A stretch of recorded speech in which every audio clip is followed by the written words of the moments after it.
Ligtas sa pangalawang nominasyon para ma-evict sa Pinoy Big Brother, PBB, Celebrity Club Edition ang magkaduo na sina Bianca De Vera at Mika Salamanca.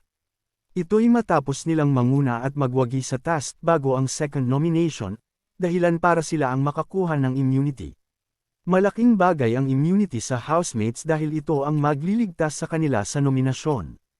Kaya naman ganoon na lamang ang saya at pasasalamat ng magduo na sina Bianca at Mika na sila ang nakakuha nito.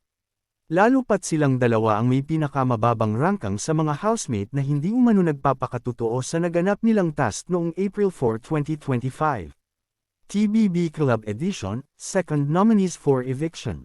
Kasabay ng pagkakakuha nina Bianca at Mika ng immunity ngayong linggo, April 6, ay naganap din ang ikalawang nominasyon. Sa 6 na duo, 3 rito ang naligay sa listahan ng nominado. Ito ang duo nina Charlie Fleming at Kira Ballinger aka Shakira, Michael Sager at River Joseph aka Mike Ver, at Ralph De Leon at AZ Martinez aka RAZ. Habang ligtas naman ang magkaduo na sina Brent Manalo at Dustin Yu aka Britin, Esner Ranolo at Josh Ford aka Joshner, Will Ashley at Clarice De Guzman aka Wikla, at ang bagong pasok na magduo na sina Emilio Daes at Vince Maristella aka Villo. Sa susunod na linggo na malalaman kung sino ang susunod na lalabas ng bahay ni Kuya sa 3 duo na nominado. Ito'y makaraang ma-evict sa PBB House ang magduo na sina AC Bonifacio at Ashley Ortega.